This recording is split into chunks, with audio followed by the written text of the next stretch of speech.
Hello everyone, চ্যানেলটিকে যারা দেখছেন সকলকে স্বাগত। আমরা ইতিমধ্যে সকলে অবগত আছি যে গত 22শে এপ্রিল কলকাতা হাইকোর্টের ডিভিশন বেঞ্চে অনারেবল জাস্টিস দেবাংশু বসাক ও justice MD Sabbar Rashidi SSC class 9-10 group C ও গ্রুপ ডি এর শিক্ষক ও শিক্ষাকর্মী সহ প্রায় 26,000 জনের চাকরি বাতিল হয়েছে। পরবর্তীতে এই রায়কে চ্যালেঞ্জ করে সুপ্রিম কোর্টের দ্বারস্থ হয়েছেন চাকরিহারাদের এক অংশ। সেখানে একটি শুনানি হয় এবং সেখানে বিভিন্ন ধরনের এভিডেন্স অর্থাৎ কী উপায়ে যে দুর্নীতি হয়েছিল তার কতগুলো কারণও তুলে ধরা হয়েছে। যেমন ফাঁকা ওএমআর শিটে নম্বর বসিয়ে চাকরি হয়েছে, পরীক্ষার পরে কিছু ফাঁকা ওএমআর শিট পূরণ করে চাকরি হয়েছে, পরীক্ষার আগে কিছু প্রার্থীর প্রশ্নপত্র ও উত্তর পৌঁছে দিয়েছে এবং চাকরি হয়েছে, কিছু ক্ষেত্রে প্রাপ্ত নম্বর বাড়িয়ে দিয়ে চাকরি হয়েছে, পরীক্ষায় না বসেও অনেকের চাকরি হয়েছে এবং শূন্য পদের থেকেও বেশি সংখ্যক প্রার্থীদের চাকরি হয়েছে। শুধু তাই নয়, সমস্ত অরিজিনাল ওএমআর শিটও নষ্ট করে ফেলা হয়েছে। সুতরাং যোগ্য ও অযোগ্য বাছাইয়ে কেবলমাত্র 5,000 জনের মতো চিহ্নিত করতে পেরেছে সিবিআই ও পর্ষদ।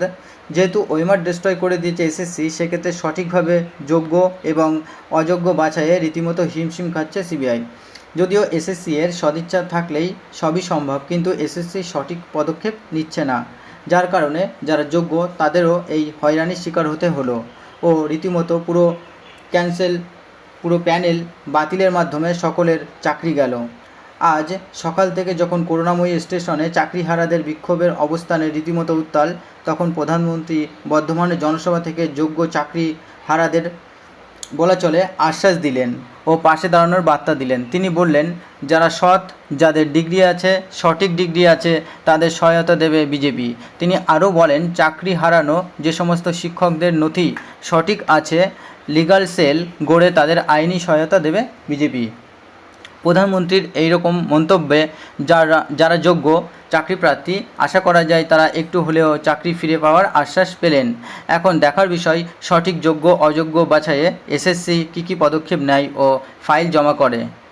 ধন্যবাদ। চ্যানেলটি যারা দেখছেন তারা সাবস্ক্রাইব করে পাশে থাকা বেল আইকনটি প্রেস করে রাখবেন, যাতে শিক্ষা সংক্রান্ত কোনো নতুন আপডেট আসলেই সঙ্গে সঙ্গে আপনারা পেয়ে যান। ধন্যবাদ।